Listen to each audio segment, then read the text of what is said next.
coming. Today we're going to talk about something we've been seeing in so many virtual consults over the past 4-5 weeks.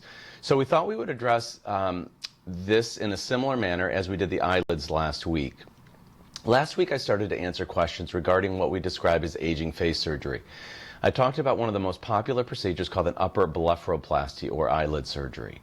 I shared with you that an upper blepharoplasty is, in my opinion, one of the best procedures anybody can have done really in their lifetime. Recall the blepharoplasty is a 20-minute procedure. It's performed under local anesthesia. Quick review of the process. You come in, we give you some oral medication. We call it a cocktail, mostly Valium these days. So you're relaxed and perhaps you fall asleep. I'll measure and mark very carefully the placement of in the natural crease of the eyelid, about 8 to 10 millimeters from this eyelash margin. And then we'll also we'll measure the tissue we plan to excise. Next, I'll gently localize the area. That means I'll numb it up. We'll wait for the medication to take effect. The lights go out because I wear a bright headlight. Music goes up and we get started. So this takes about 20 to 30 minutes. We'll remove the excess skin. We'll address any of the fatty tissues as needed also. And then we close the incision with a single what we call a running subcuticular suture, one little stitch. Of course, there's some swelling, but there's no pain. There's a little bit of burning as the local wears off, but that's remedied with some cold compresses. So really no pain medication is required. And you'll come back, suture is removed about 6 to 7 days. This is a wonderful procedure that anyone would benefit from who complains of tired eyes. And we're all complaining of looking and feeling a little tired, including myself right now. But what do we do about the lower facial area? So today we're going to talk about the sagging cheeks, the jowls, the jawline, and that always hated neck. So we call what I'm describing an advanced facelift. This is basically a lower facelifting procedure where the appropriate tissues of the face are repositioned and secured in a safe manner so that we'll achieve natural results. So let me remind you that we like to involve any significant others in the process, and that is the consultation process, so that any or all of your questions, and everybody's questions, can be addressed and we all have the right expectations. We find that this helps you ultimately to have the best possible experience, and then everyone is happy. Okay, so like the eyelid surgery, the advanced facelift is performed under local anesthesia. This means that we do not use IV sedation or general anesthesia, so you're not intubated. There's no breathing tube down your throat. There's no paralysis with medications. And this is really as safe as it gets. We've been doing it this way for more than 18 years, and I think patients really appreciate it. The other thing that's not required are tubes or drains that we commonly used many years ago, and many still do. It's safe without the anesthesia. There's no nausea or vomiting. This minimizes any risks. It's an easier overall recovery. There's less bleeding. So this is a really wonderful approach to take for the advanced facelifting procedure. So let's walk through this procedure like we did the eyelids. So when you arrive, you're naturally going to be a little bit nervous, a little bit excited. Both are expected and normal. We'll review the plan. We'll sit down with you, and we'll give you that little cocktail, just like the eyelids, with a little, mostly Valium. And then what we will do is we will head back to the operating room. So we'll walk you back, and you walk back. And then I'll start drawing on you. I'm going to start making the drawings, the markings for the placement of the incisions. So this little thing in front of your ear is called the tragus, and in women we're going to make a marking on the inside portion of that. Okay, so that's called a post-tragal marking. So we're going to ultimately make the incision there, and that's where we'll be able to hide it. In men, we'll make the incision pre-tragal. We'll make it in front of the tragus. And why do we do that?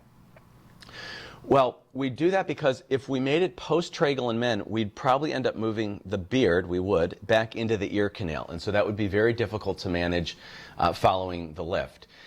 We used to depilate it. We used to try to take the hairs out. We used to use laser hair removal. But if you've got a gray beard, there's no way to do that anyway.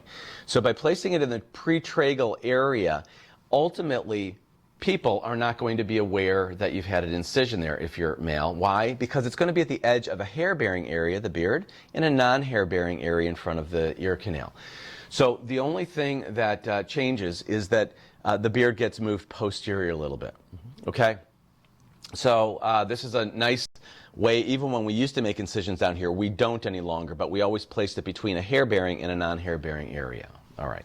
So at least you know why the incision varies a little bit. So in women, the incision is post-tragal, and in men, it's pre-tragal. So we'll extend that in both men and women around the ear lobule, and it will come along probably midway up the back of the ear, possibly to the upper portion, but we rarely extend these incisions along the hairline here. So you don't have to worry about wearing your hair back in a ponytail, if you're male or female, and you don't have to worry about the wind blowing and seeing telltale signs of surgery, should you be out and you're in the grocery store and you have a white scar there. So we don't need that any longer.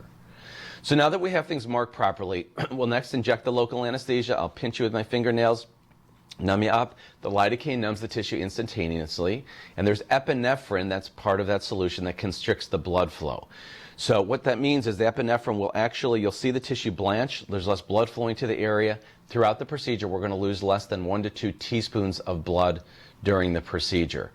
And that is pretty significant. We allow the medication to do its thing for 7 to 10 minutes while we're getting ready. The lights go off and your music goes on, and we're ready to go. So you'll be draped. That is, we'll put some sterile drapes around you, and hopefully at this point you'll be comfortable, you'll be relaxed. But the truth is, it takes about 15 minutes for you to really trust us that things are okay, all right? So we'll get started with the surgery, and as I just mentioned, we're going to make this previously marked incision. And generally I'll start on the left side. I just do that by convention. And what I'm going to do is I'm going to elevate the skin, and beneath the skin there's a layer called the SMAS. It is the submusculoepidermotic system. That's the name. So this is the acronym. Very simply, it's a fascial layer or a connective tissue layer. And this layer, just like a boneless chicken breast, I'll tell people, that white fibrous layer before you get to the chicken meat, we've got the same thing. And so what we're going to do, this is descended over time. We're going to advance this, or we're going to support it so that we're elevating the tissues. Down here, okay, so here's the incision. Elevate it. Here's the SMAS. As we elevate the SMAS, the skin's coming with it. Okay, and we're going to secure that SMAS to a more superior or higher level. So we'll use several sutures to support this, and we call these interrupted sutures. These are dissolvable sutures. We'll use 4, 5, 6 of them throughout the face. The vector, the orientation of these things will be different to reposition and secure the SMAS. Okay. In addition, we've introduced another type of suture called a quill suture over the past 5 or 6 years. So let me digress for a moment and just take you back, 15 years or so. Some of you may remember there was a procedure called the contour thread lift. And this was, and I guess it still is a procedure that some people use, and we did this for about a year, many years ago. At the time, remember, we were performing facelifts under general anesthesia and IV sedation. So for many people, this was too much. It was too risky. They didn't want to undergo that sort of surgery. So we were trying to find a way for a more minimally invasive procedure, the contour thread lift at the time, to perform. So and of course today with the advanced lift, it's done under local anyway, so you'll see a big difference in terms of actually what we're doing. So the thread lift actually works. So what would we do? Let's say we were trying to improve the jowl. We'd make a little nick in the skin with a 15 blade. We would pass the suture beneath the skin. It would exit right through just the needle would come through the skin. We would enter exactly back through that little hole, grab a little bit of the dermis, feed the suture up here, retrieve it, and we would be able to pull and tighten. And it elevated the skin. Actually did a pretty good job. And because this is a quill suture, it's like a porcupine quill, it really engaged the tissue well. But here's the problem. We ended up with bunched up skin. You can imagine, we've tightened this, now we end up with bunched up skin in this area. So we needed to go back and make a little incision along this area anyway. So at that point, we're extending the incision. It's not just a little nick, okay, not a big deal. So we would clean that tissue, get rid of the extra tissue, and then we would use some sutures to close it. So that worked pretty well. But remember, this suture was in the skin; it wasn't in the SMAS. So what happens is, when it's in the skin, we're trying to pull, and that works. The problem is that skin is dynamic; it stretches, and so around this ear lobule, certainly. There's tension on this area, and the earlobe ends up getting pulled down under the ear, and we call this a pixie ear deformity. So there were a lot of associated common problems with this. too much tension, and we still see that today, so we really pay attention to removing the tension from the skin. Otherwise, the face looks unnatural anyway. All right, so let me get back to the thread lift. So this suture was permanent, and that sounds good, but the problem is after a while, after your face moves and you're animating, what would happen is that these sutures would actually, the little quill end would sort of break off, and these things would become mobile. So you could feel them, you could palpate them in the skin, you could feel little edges floating around, especially if we did the brow, but we used them all over the face. And so we ended up removing about 80 to 90% of these sutures. And you know, we always said, geez, I wish we had a dissolvable suture like this that we could use. Well, years later, we've got a dissolvable suture, and so that is the quill suture. And this absorbable suture is used, remember, I want to take you back here, we made our incision, elevated the skin, supported the smaz, repositioned it with some interrupted dissolvable sutures. Now we're using the quill suture, and we're also engaging that smaz area. So it helps to support the smaz. It's kind of a backup, a security suture as well. And so let's say following the procedure you go to yawn or bite into an apple or do some things that you shouldn't do that we're asking you not to do right away. Theoretically and practically, that puts tension on some of those smaz sutures. And imagine some of those interrupted sutures pulling through the smaz. Well, you're losing some of the result. And of course, we don't want to do that. So with the quill suture, it's engaged the smaz better, and it gives us a little bit more reliability and protection from things slipping. So it's really worked beautifully, and we use it the majority of the time. We don't always use it. There are some reasons why we may not use it, but that's been one of the steps in the evolution of this lift. Okay, so now that we've undermined, okay, and elevated and repositioned and secured the smaz, we actually can see the tissues come right up. So you'll see the fold, the jowl, the jawline, and the neck, all these tissues come up nicely into their new, more elevated, rejuvenated position. And because the smaz is still attached down here, of course, the skin's coming up. And so we'll take a photo of this for you, or a video. People seem to like to see what we're doing. I guess this goes back to the days where maybe we had tonsillectomies, and the ENT doc would give you your tonsils in a jar. I don't know. We don't do that. We don't give you the tissues, but we do take photos and videos, and we post them on your portal if you're interested. A lot of people aren't interested right away, but down the road they're curious how much skin we remove. So we'll excise the redundant skin, and then we'll meticulously suture this. So we told you where we marked the incision. We'll meticulously close it. We'll go to the other side, and we'll repeat the process. So the total time is typically about 75 to 90 minutes. It depends what we're doing and what your anatomy is like. We don't use any tubes or drains, as I've mentioned. And because we only lose a teaspoon or two of blood during the procedure, because we've waited for that epinephrine to help us vasoconstrict the tissues. Okay, so the description I just reviewed is responsible for the majority of the result in cleaning up the lower portion of the face, jawline, jowls, and neck. Additionally, however, we might perform one or two additional minor procedures in the neck. The first thing that we commonly do, actually we start the procedure this way in most patients, is what we call submental, that means under the chin, liposuction. This is a 90-second, 2-minute maybe procedure where we make a little, what we call a stab incision. Of course, you're localized, and we run the liposuction cannula to clean this up. Most people don't have a lot of fat here, but we are removing any fat that's there, but we're also creating some internal scar tissue, we call it fibrosis. It's internal scar tissue, so that it will help support the skin and the soft tissues through the healing process to give us more definition in the neck. So that's something we commonly do. The second thing that's sometimes done is what we call a platysmoplasty. And what's a platysmoplasty? Well, we have this muscle in our necks. There's a right and a left side. So when I go like this, it's the platysma that's pulling down the corners of my mouth. And in nature, the right and left side usually connect in the middle, but it's a very weak connection. It's attenuated. It's very weakened. And so it often separates. And when we see the separation of those muscles, we call that banding. And so in certain situations, we may extend this incision just a little bit more. It's still short. Many of us have a scar from falling off our bicycles as a child anyway, but there's a natural crease here. We'll make the incision, find the right and the left side of the muscles, and we'll suture them together. And this can improve the banding.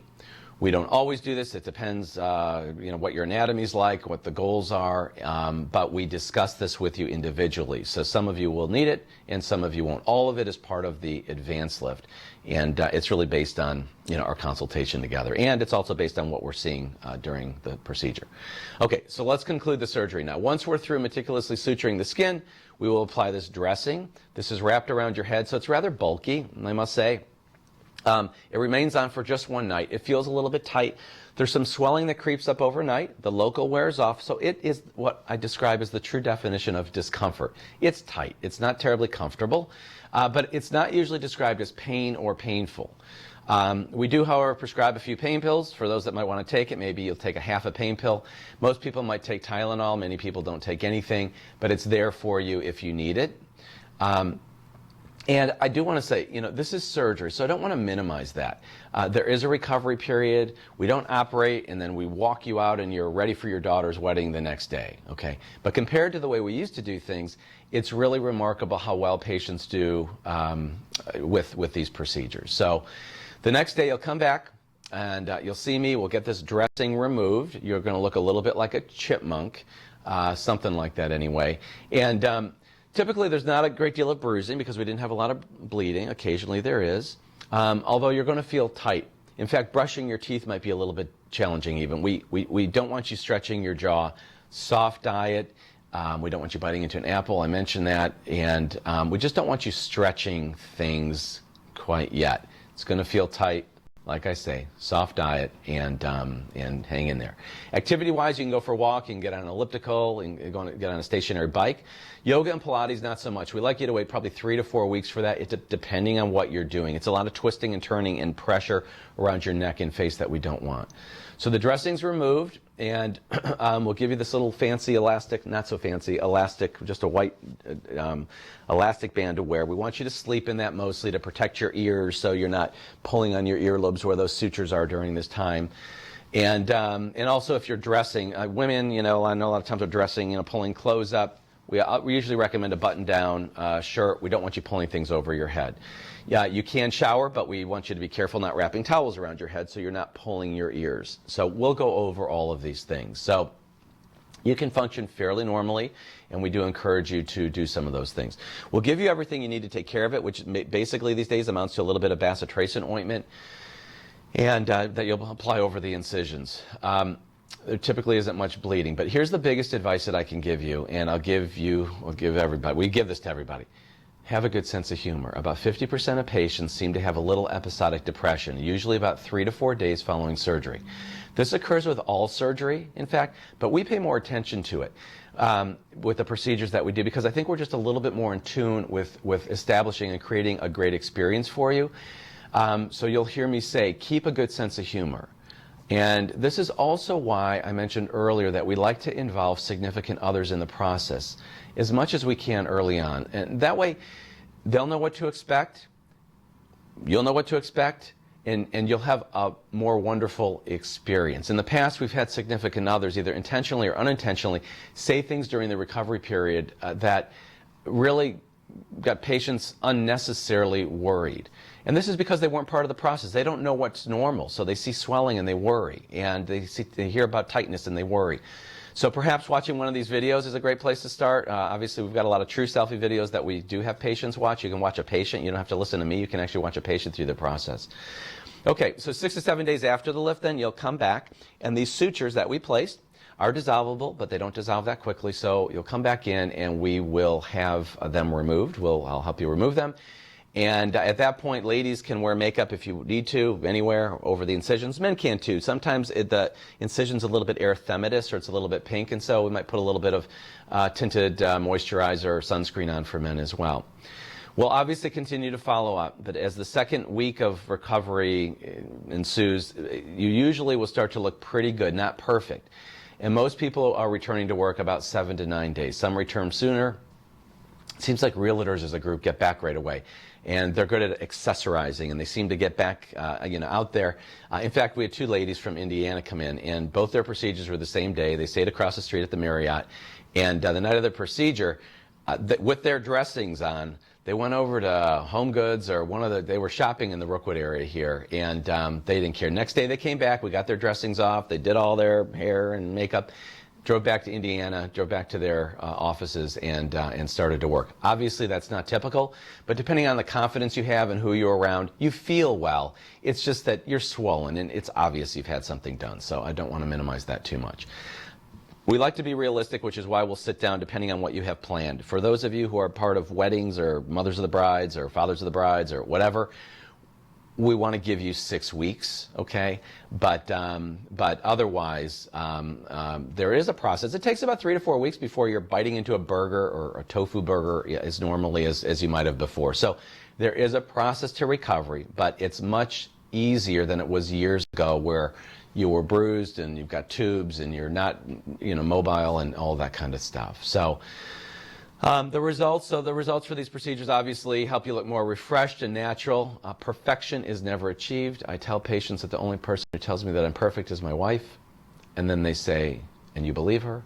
But anyway, I won't go there. But we do strive for perfection, but we never achieve it. We can guarantee that you'll look natural and more refreshed. These procedures work.